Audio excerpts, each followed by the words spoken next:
Welcome to the World of Eora, a news and lore podcast about the Pillars of Eternity games, as well as Obsidian Entertainment's upcoming release, Avowed.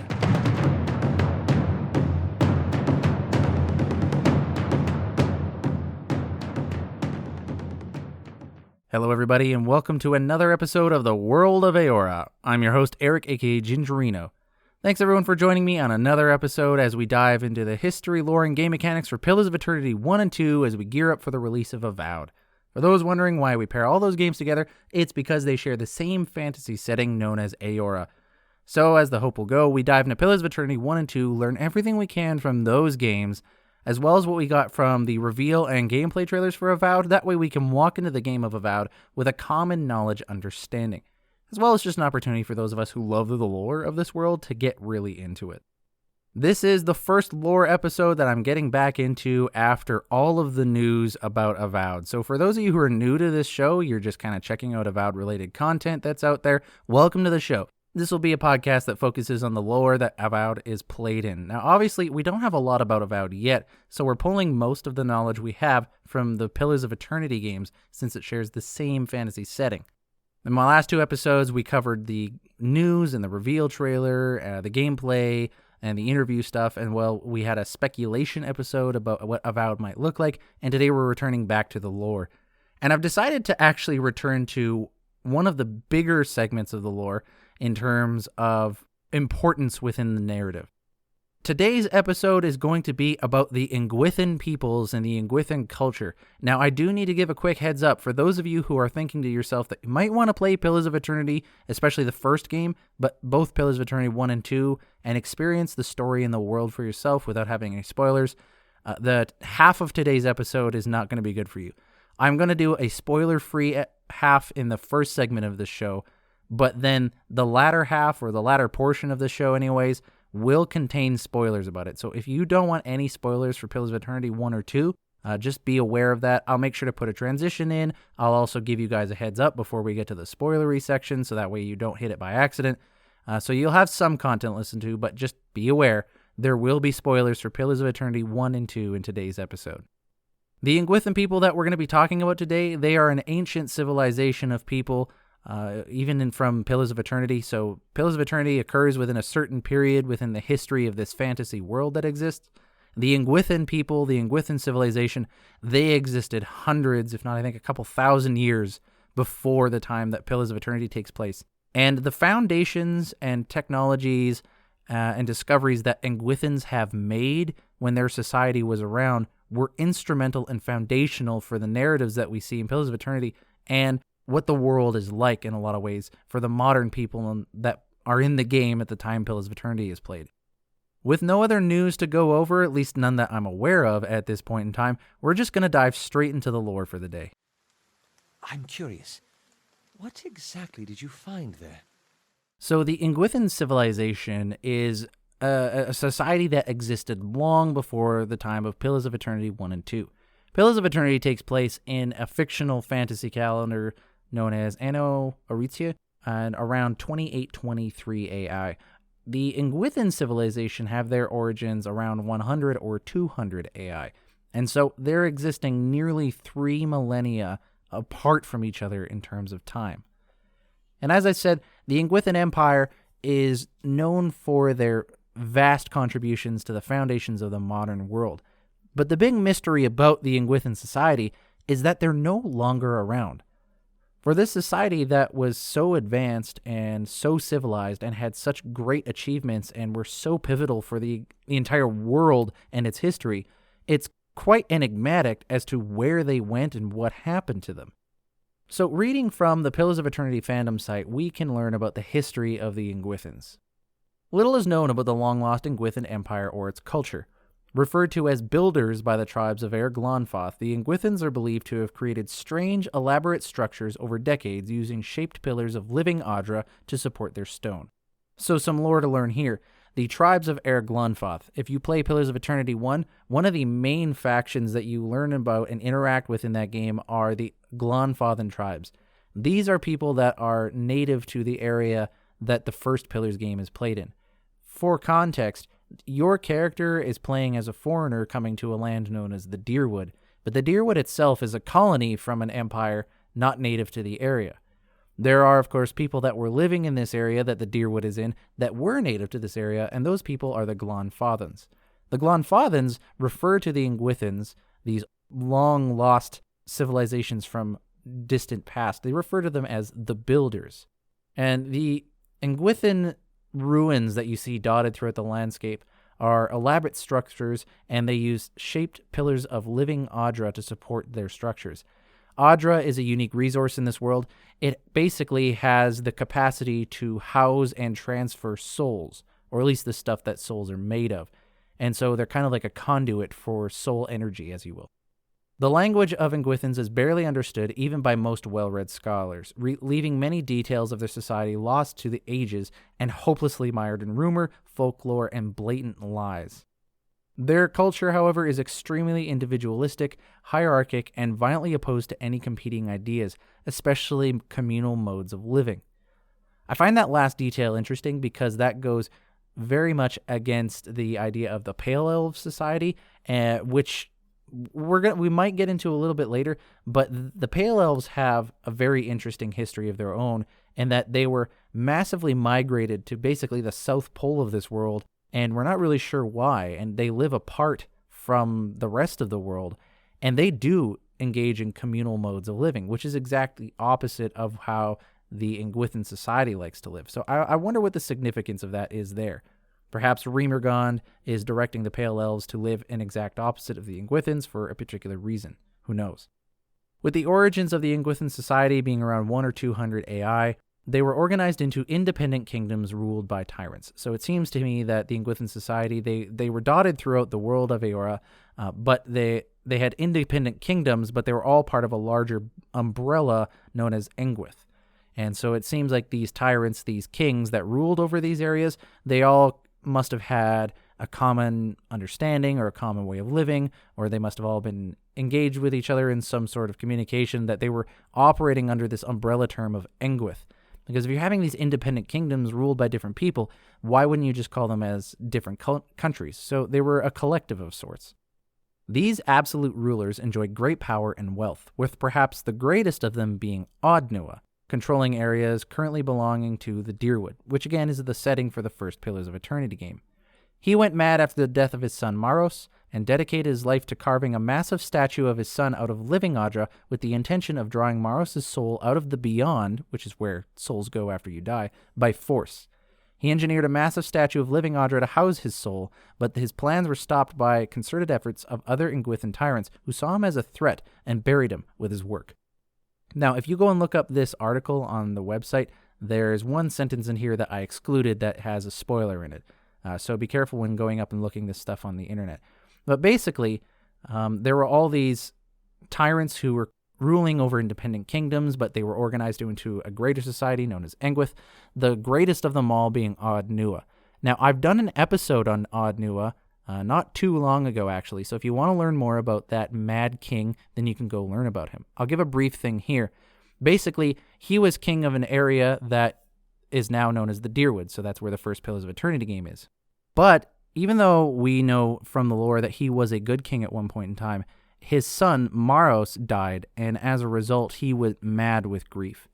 He tried to take advantage of the cycle of reincarnation that exists within this world of Eora by making a giant statue out of Audra, because he knew that Audra attracted souls. He knew that souls could be inside Audra. So he made a giant statue made out of Audra underneath his castle in the hopes that his son's soul would go there and maybe he could trap it and then have his soul there forever. He wasn't ultimately successful in his endeavors. However, the events that transpired during this entire time were very important for the foundations of the narratives that you see within Pillars of Eternity, especially some of the more spoilery related stuff that we'll get to later. Not all was lost during this time. There were advances in animancy, which is the science of the soul. It's essentially studying the stuff that soul is made of, its properties, how to manipulate it, how you can house it in Audra, how you can transfer it from one thing to another. Anything involving science and experimentation with the soul is called animancy. Advances in animancy occurred under Odnua's reign that paved the way for the mastery over souls. Centuries of research followed, fueled by religious wars that inspired the Engwithans to seek the answer to the greatest questions about the gods, their existence, and their nature. And I am paraphrasing a little bit here. So when Ard-Nua wanted to recapture the soul of his son Maros, whose soul would have left the body of Maros, but he wanted to capture his soul, it wasn't as simple as, oh, I'll make a giant statue in his likeness and surely everything will work out. No, there was a lot more to it than that. And Ard-Nua knew that he would have to engage in a lot of experimentation and delving into the science of animancy if they were going to learn how to do what they need to do. And in the process of this, he learned a great deal about animancy. Well, him and his animancers did anyways, and huge leaps forward and advances in this scientific field were made, albeit at an atrocious cost. He basically sacrificed hundreds, if not thousands, of his loyal subjects to die in experimentation so that they can learn how the soul works, how it moves around, ways that you can move it and attract it. There were so many things that they did to make sure that they knew how to get Maros' soul back. And they ended up becoming people that would have mastery over souls, and they became masters of animancy. And this plays very important into some of the narratives that follow. And before we dive into some of the more spoiler-related content within this episode, I just want to go into some of the item descriptions that we see from Pillars of Eternity 1 and just look at some of the things that they have done with their civilization. In particular, Engwithans became the leaders in technology when it came to animats. Animats were essentially soul-powered soldiers. We can learn about this through multiple places in the lore. I am going to be reading it from the Pillars of Eternity 2 guidebook under the section known as Animat Studies. Engwithans were the unrivaled masters of creating animats, hulking constructs given some semblance of life through dense accumulations of soul energy. These single-minded entities took on uncomplicated responsibilities for the most part, largely figuring into guardianship of tombs, machines, or any other sites worth preserving across the ages. Kith have attempted to reproduce the art of the Engwithans with mixed results, creating in the process some inconsistent creatures and accidental successes, but their processes lack the same refinement as that of the Engwithans. The word that I mentioned at the beginning of that sentence, Kith, that essentially refers to the main civilized races of the world, so that's elves, dwarves, humans, Amauans, and Orlans, and as well godlikes. So it seems like people have tried to recreate what the Engwithans had with animats by creating these, it's almost like automatons, with you will, that are powered by soul energy, but they're not really conscious in their own way. They have the power of life in them, but they just follow basic responsibilities, so like guarding a tomb or something like that. And a lot of other cultures have tried this, but they haven't been able to recreate the results with the same refinement that the Engwithans have. A deeper understanding of soul compression has led to breakthroughs in animat studies. Luminous Adra circumvents the problem of fitting soul energy into a limited receptacle. For context of what that means, as I've mentioned, Adra is a unique resource in this world that can house or transfer soul energy. That is the stuff that souls are made of. But there is more than just basic Adra. There is also a type of Adra referred to as luminous Adra, and it is typically a lot brighter and more vibrant of a green color than regular Adra, which is kind of more of a muted green. And luminous Adra also has the property of having a higher capacity, so it can house far more souls. It can transfer far more souls than just basic Adra can. And because of this discovery, the Engwithan people were able to utilize that in creating animats, which required a lot more soul energy than basic Adra could give. While traditional methods were failure-prone and relied on a margin of error to set low expectations, animats created with the aid of luminous Adra were significantly more robust and dependable over long periods of time. In the ensuing years since the dissemination of Irasa's papers, competent and dependable animats have become the new norm for guarding the belongings of those who can afford such luxuries. And so, by the time of Pillars of Eternity 2, Deadfire, there are some who are repeating what the Engwithans have by basically copying what they did, rather than trying to invent it on their own. And so that gives you an idea of just the extent to which the Engwithan peoples had mastery over the soul. They were able to not just take the soul out of people, but they were able to conglomerate a mass of soul energy from different sources. So that could be from people, it could be from nature, that could be from animals, wherever essence, that is the stuff that souls are made of, wherever it's found, they were able to take that and use just the energy, put it into a vessel or a construct, and power that construct to do a particular task or responsibility, basically programming it. This is not as simple as it sounds. I know, like, we think of fantasy stuff and space magic or whatever you want, and things just happen. But when you try to think of, like, how are you going to get a conscious soul to perform less conscious abilities, that becomes very tricky. And as you can see, Engwithans became masters of animancy, and that led them to one of the greatest discoveries that the world of Eora has ever known. It's at this point in time, if you don't want to hear any of the spoiler content for Pillars of Eternity 1 and 2, I suggest you turn off this episode now. If you are going to leave here, I thank you for joining me. I'm your host, Eric, aka Gingerino. I'll see you guys next time. But for those who want to continue on, let's see what else that the Engwithan peoples got up to. The heart of this country has skipped a beat, nothing more. I have done far worse. I plunged the peaceful kingdom of Telosus into civil war. I slew the monarch of Desantio, whose people never knew hardship under his rule, and replaced him with a cruel despot who brought them to ruin.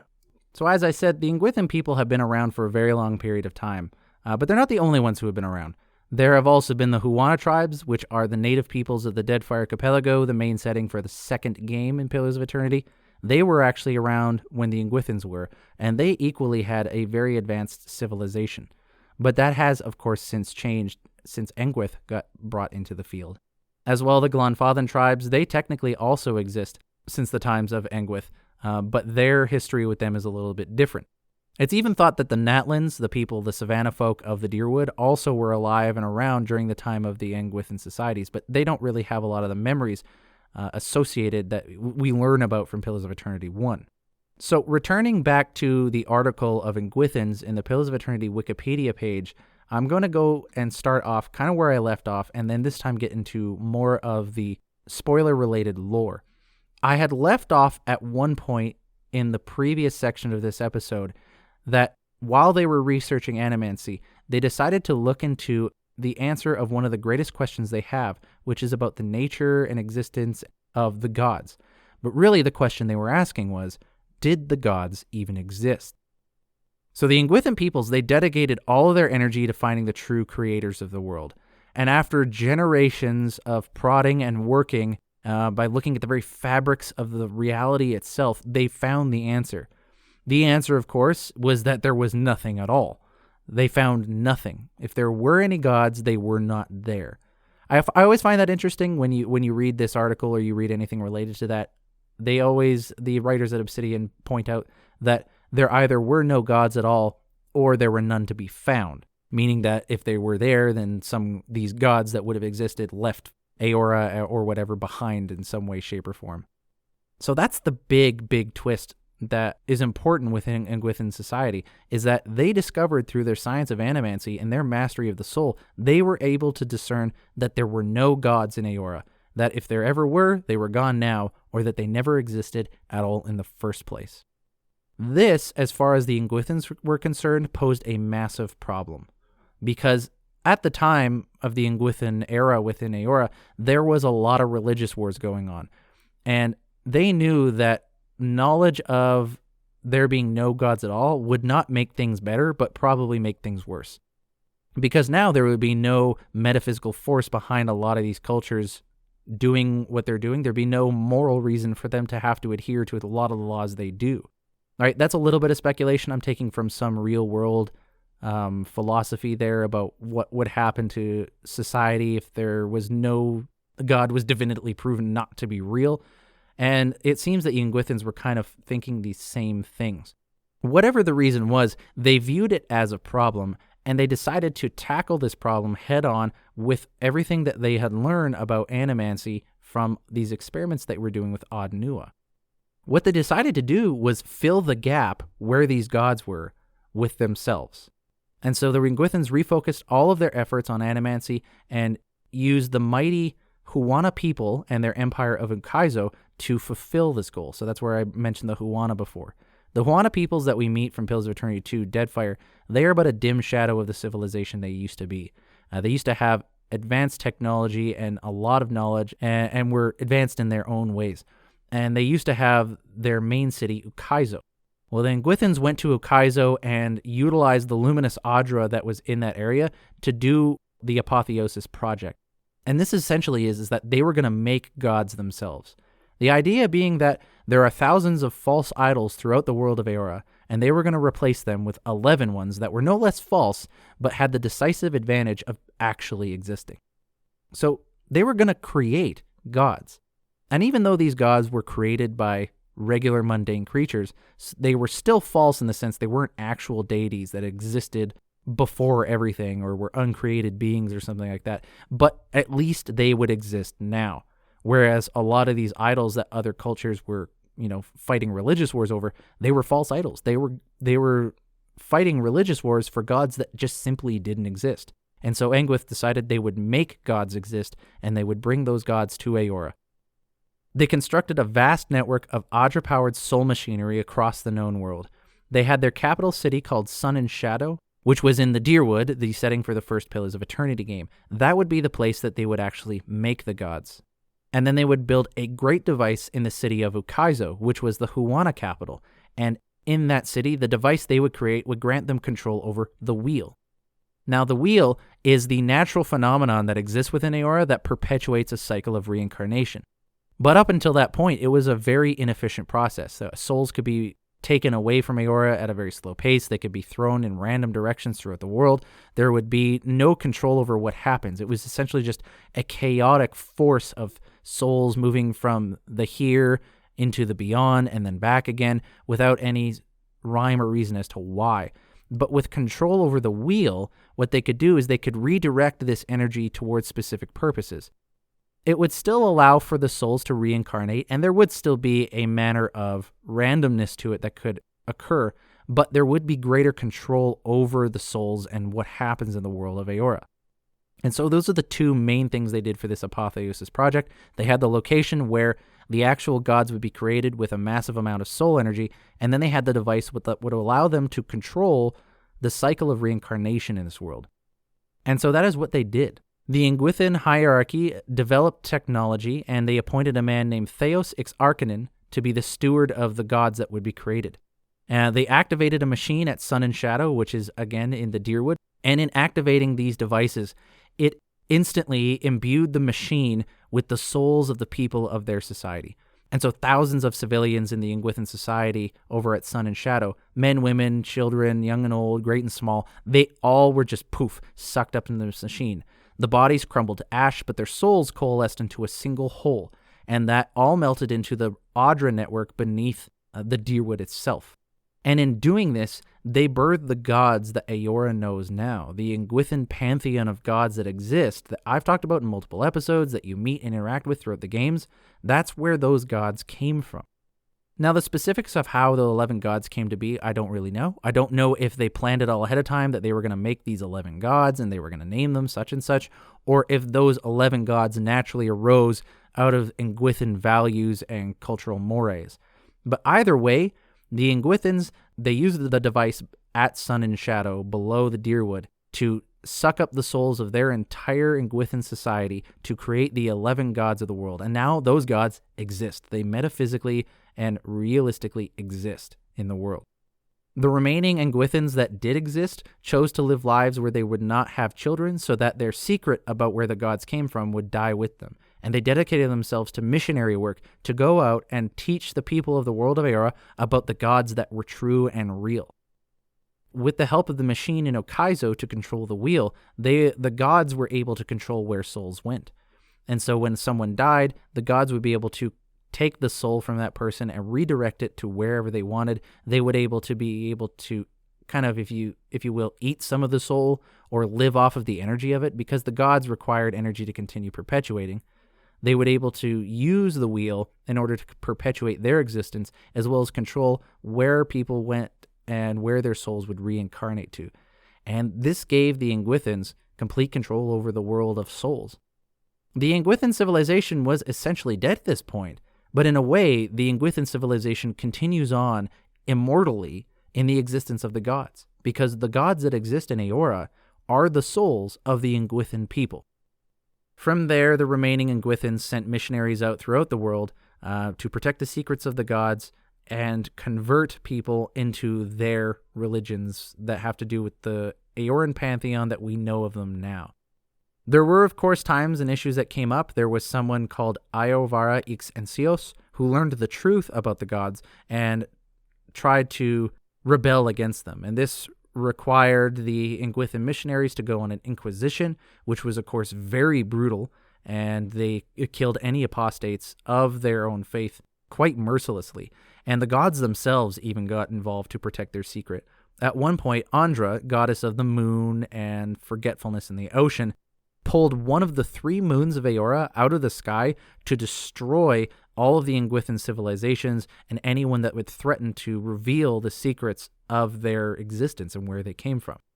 One of the other gods, Abidan, which had his nature was about perseverance, as well as crafting and the forge, he interfered with the plan, which saved the Engwithan civilization, but still did untold damage to the world of Eora that we see today.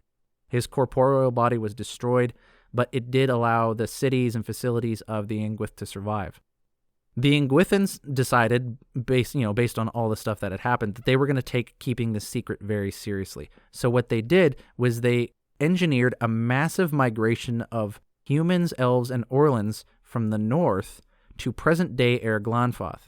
So as I reminded you earlier, the Glanfathans were the native tribes of the Deerwooden area.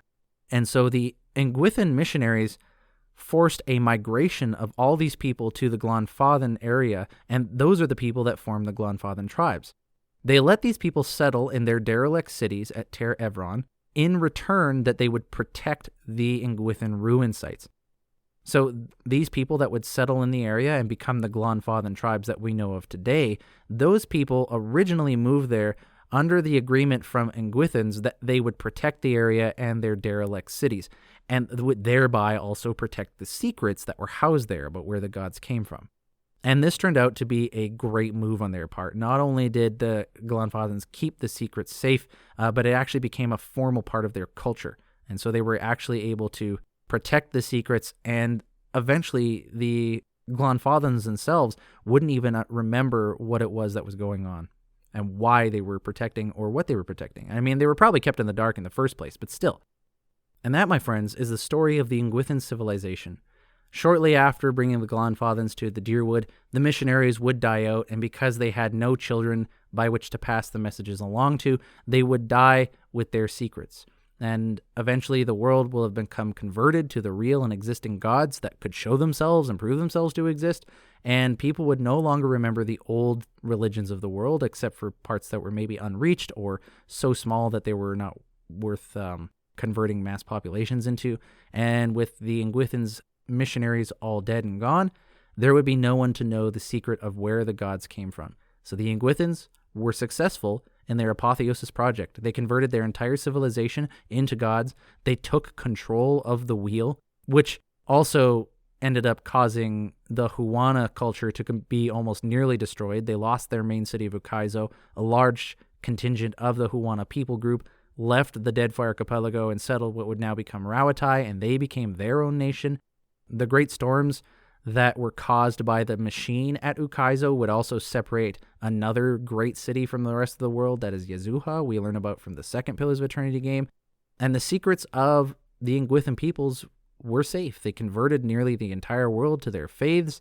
Everyone believed and recognized the existence of the gods that these people created, but they didn't know that they were created by them, and they essentially succeeded at probably one of the biggest and most complex campaigns that could ever exist, even in a fantasy world. Now, there you have it. The Engwithans created the gods and converted the world to believe in them. And that's how they live on today, if you will. The Engwithan people are still here in a sense, but just in a different form. Now, there's a lot more we could talk about in regards to the Engwithans. We could talk about their language. They do have a language, but it is vastly unknown. Although, if you do go on the Pillars of Eternity fandom site, there is a sheet of paper that outlines the runes for Engwithan script and how you can read it. As well, your player character in the first game can learn Engwithan, but you don't really get to use it that much because it's a dead language at this point in time. But that is everything I'm going to cover today. I might do a part 2 on the Engwithans, just a little bit more nuance about their culture, how they weren't good at metallurgy, some of the specific accomplishments they had about how when they first started learning how to transfer souls. But a lot of it's stuff that's kind of already intuitive based off of things we already talked about. But there we go. That is the story of Engwithans. Their big accomplishment was and where they came from. They're a huge, important part of the Eora narratives, especially with Pillars of Eternity 1 and 2. Now, the question I want to ask now, of course, is what are they going to do in Avowed? Is an oath worth the weight of a crown? I am of the camp that Avowed is not going to take place during the Engwithan era in this world, although it is certainly possible. I will say that is certainly possible. But I would say almost certainly not going to actually happen. There are several reasons that I think this. One is that the flags and banners we see in the gameplay reveal trailer indicate that it's more akin to the Deadfire game. As well, Kai in the reveal trailer refers to the place as the Living Lands, except we have no evidence that the Engwithans would refer to that area as the Living Lands. And lastly, Carrie Patel herself said there are returning characters from Deadfire that are going to be in Avowed in some way, shape, or form. And I cannot think of a lot of people from the Deadfire game that would be notable enough characters for any other Pillars of Eternity person to recognize immediately. So it seems like 99% sure that we're not going to be playing in the Engwithan times. However, the ruins of the Engwithan civilization could be in the Living Lands, and so there's a chance that we could be diving into the ancient ruins and civilization of the Engwithan people. If they were in the Living Lands and if they were up to anything there, there's the chance that we can run into their ancient ruins and see what technologies they have, what secrets they might have buried there. Maybe the Engwithans might have been behind the Soul Plague. Maybe they had a role to play in that. So I don't think we're going to have a direct role of Engwithans within Avowed, but there might be some mention of them, obviously, in the lore. We might learn a little bit more about their society, and there might be some involvement with the Engwithans in the distant past that have something to do with the main narrative. But I don't think they're going to be directly a main focus. That's just my guess. And that's everything that we're doing today. Thanks, everyone, for listening to this first lore episode after those couple weeks of news. It's been great to get back into the lore. The Engwithans are one of the most interesting parts of the world. I always forget the story of Odd Nua and how it was his son dying that caused them to learn what they did about animancy, which led them to even learning the things that they learned in the first place. So it's always good to dig into this content. And I love the lore for this world. I hope down the road I can do another episode about Engwithans, maybe elaborate on them a little bit more for the sake of perhaps playing a tabletop role-playing game during that time or involving the Engwithans in a tabletop role-playing version of Pillars of Eternity or Avowed. I would really like to get into that. Right now, we don't have a lot of definitive lore, so maybe we'll learn something from Avowed, or maybe me and a few others can work together and create some rules for that. But for now, this is what we have, and this is what I'm going to put out there for you guys to hear. Nothing new to talk about regarding the show. I'm still hoping to do a Pillars of Eternity 2 Deadfire play and put it on YouTube, but I haven't actually been able to even do a first episode in these last couple weeks. But there's been a lot of news to go over, and there's been a lot going on over here in my neck of the woods. So we'll see. Maybe that'll get up and running. I'm hoping it will, but if not, then that's the reality. Although there's still people out there playing it, I'll still try to get into it. As for what I've been up to, I recently downloaded the Lies of P demo off of the Xbox store to play. I just, for whatever reason, my gaming right now is Souls-like stuff. I don't know why, but those are the games I stick with. I was playing Legend of Zelda for a while, but I was kind of in and out of it with interest, which is weird for me. I got into some RPGs, and you know me, I'm doing this podcast. I love RPGs, but for whatever reason, I just couldn't keep my attention on it. But I remembered that I had played Steel Rising recently, and I got all the way to the end of that game. I played a couple other Souls-like games recently, and it just held my attention for a long time. So I think maybe that's just what I'm into at the moment. So I'm just going to try to get that out of my system, enjoy that while I can, and then move on back into good old-fashioned RPGs and other games of the like. But that's what I've been playing. Seems fun so far. I haven't got very far into it. It's definitely a very Bloodborne-y type game, but I feel like Bloodborne probably does a better of executing the Souls-like formula, which makes sense because it was made by From Software. So there you go. Anyways, that's what I'm up to. Thanks everyone for listening to today's episode. I'm your host, Eric, aka Gingerino, and I'll see you guys next time.